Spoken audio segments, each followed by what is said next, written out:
So greetings, and so we come to the last and fifth talk of the roots of the wholesome and unwholesome, skillful and unskillful. And it's the turn to talk about the last of the roots, delusion and non-delusion. And sometimes it's said that this is the fundamental one because in the sense that without delusion, that there would not be greed or hatred. And without non-delusion, there would not be non-hatred and non-greed. And sometimes it's considered to be maybe the most difficult one to understand because the logic of the idea that if you're deluded, how can you see the delusion? That somehow that's doesn't quite work together. But it is possible to see delusion, and that has a lot to do with the strength of mindfulness. And some of it might have to do with the choice to translate the Pali word moha, M-O-H-A, as delusion. Some people translate it as ignorance. Some people translate it as bewilderment. And sometimes we see the word confusion. And in the classic ancient texts, all those words are used kind of to synonyms or as explanations for what moha is. And the idea that sometimes it means confusion, sometimes it means just ignorance, but it's considered unwholesome, unskillful, and I've kind of been translating this word kusala as ethical, so kind of unethical. And so there's a kind of, but what's very interesting about this is that these three roots of the unskillful behavior, they're more like impersonal forces within us.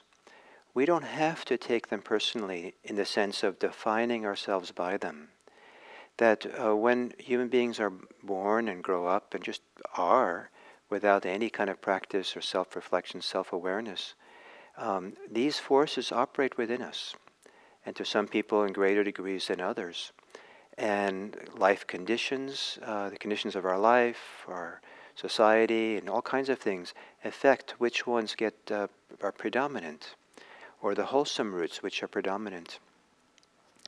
And as we go deeper and deeper into the mindfulness, we start seeing these as we're less inclined to see these as something we define ourselves by, identify ourselves by, but simply as forces within the mind that arise and exist. And our role is not to judge ourselves for them or be angry for ourselves for it, but rather to choose how we relate to them. And sometimes all we have to do is choose not to pick it up for the unwholesome things. We can see the forces of greed, hate, and delusion arise in the mind, and we say, no, thank you, don't have to go there. Sometimes we develop the conditions, the healthy conditions, wholesomeness. Part of the function of developing the wholesome qualities, skillful qualities, is to create a whole inner landscape, the environment, an ecology where what tends to grow, the species that appear, are all wholesome as well. And so we're changing the condition, the ecosystem of our inner landscape. And so the greed, hate, and delusion don't have a chance to really grow, or don't predominate. And then eventually we can uproot them. They somehow get uprooted. But it helps if we don't take it too personally. And so the idea that delusion is also the root of unskillful behavior, and delusion itself is unwholesome, unskillful. So sometimes it's ignorance, and what it's ignorant about in particular is what brings happiness. That whenever there is greed or hatred,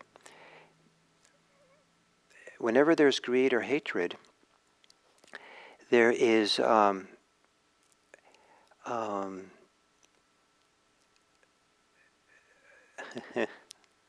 I got distracted from something that happened on the screen here. Nothing to do with YouTube. So, so I forgot where I was. Sorry. So this greed, hate, and delusion is impersonal. We see it that way. And um, um, the delusion, the confusion about what brings happiness.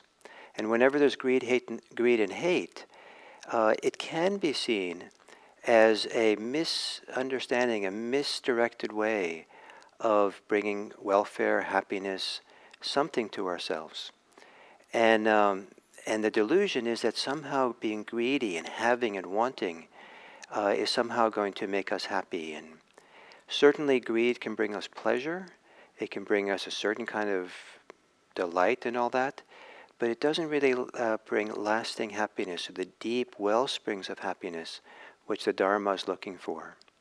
What represents this deep wellspring of happiness is this beautiful idea of a clear mountain lake that has this spring, a fountain of water from the bottom of the lake that flows up into the lake and flows out in all directions through the lake, equally refreshing the lake everywhere. So this deep wellspring of happiness that arises from within, that's not dependent on what we get from the world, or how we're praised, or the relationships we have particularly, but rather we learn to settle and discover the well springs within. And so the delusion that other things are going to do it for us, that if I just have a better job or better money or better recreational opportunity or better relationship or better this or that, or if I just have more power and can dominate more people, or um, if I can just express my anger more and get my way more and feel like I'm an important person, that all these kinds of ways are attempts to try to be maybe happy, but those are all unskillful and unwholesome. They're a kind of delusion. And it's so to be ignorant about what really brings happiness has a lot to do with this kind of this third root. So sometimes we're ignoring the fact that things are not going to provide us what we're hoping they're going to provide us with. Sometimes we don't see the dissatisfaction or the unsatisfactory nature of some things, and so we get confused about where the happiness is. Sometimes we are looking in the wrong direction for our well-being. If we're looking for the surge of good feelings that come with being praised, I don't know if that's necessarily a good place to rely on happiness. Sometimes praise is nice, and we can feel delight and joy if it's appropriate, but to depend on that for our happiness, and then keep searching for it and want more of it, that is a kind of delusion. The other kind of delusion that the Buddhist tradition emphasizes a lot are all kinds of delusions or confusions or bewilderments, this application, this projection onto experience that there's a self there. And kind of, without getting to the philosophy of self, we do a tremendous amount of projecting. We have these ideas of who we're supposed to be, the shoulds, interpretations, we should be, shouldn't be. But maybe sometimes more painfully, we have projections about the self out there and others. And so this delusion also has to do with prejudice and bias that we have, and also infatuation with other people. And all these judgments we have of others, and to judge them, or to have this bias or this infatuation or with people, where we're kind of solidifying who they are as a self, and projecting this view on them, this idea on them, that also is delusion. That also creates bewilderment. And we also do that towards ourselves.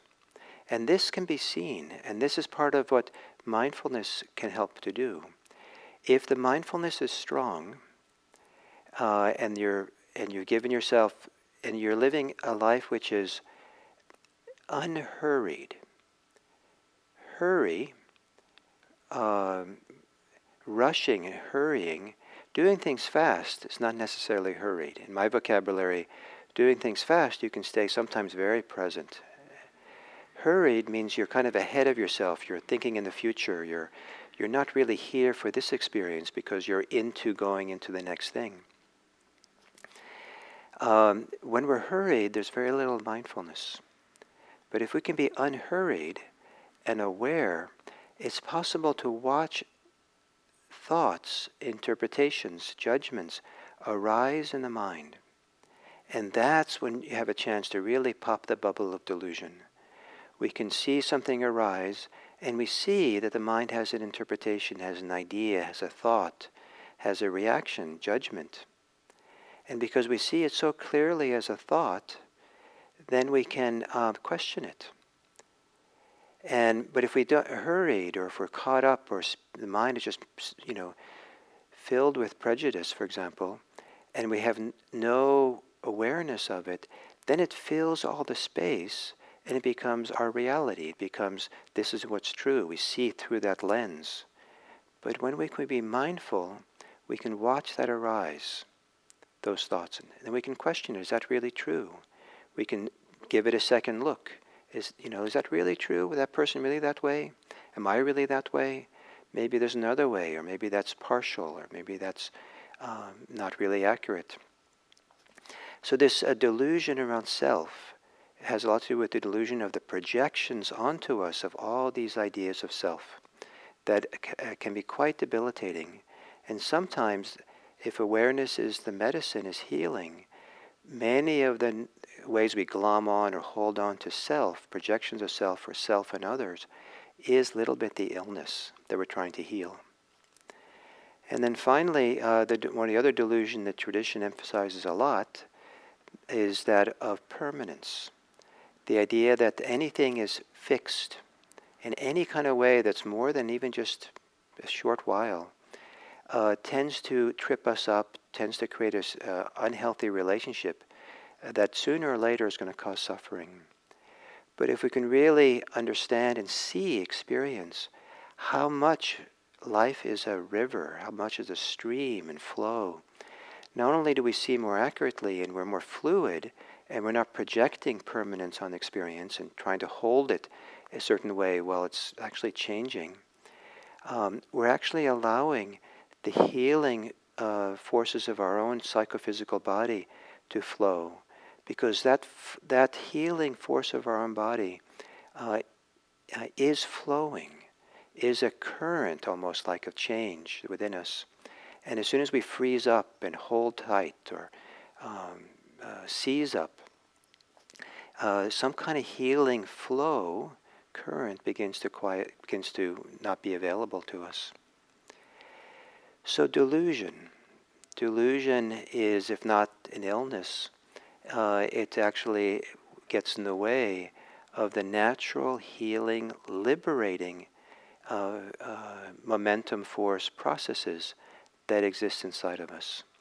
And this freeing ourselves from the illusion of these projections of self, of permanence, and kind of inappropriate ideas of what will bring happiness, to free ourselves from that is to liberate, is to allow the self-liberating, the natural liberating forces inside of us to unfold and to open and allow. Our system, our heart, does not want to be caught in greed, hate, and delusion. If we allow ourselves to allow the flow, allows the healing, the liberating forces within, then our hearts will sing. Our hearts will feel the happy and this deep wellspring of care, of love, of happiness that awaits us will be available for the world as well. And I hope that what's really good in you, and all of you have a tremendous goodness. That's, if you don't know it yet, it's there, and that is allowed to come forth, and that you share it with the world, so that this practice we do really is understood as a direct way of bringing benefit to the whole world. May all beings be free of greed, hatred, and delusion.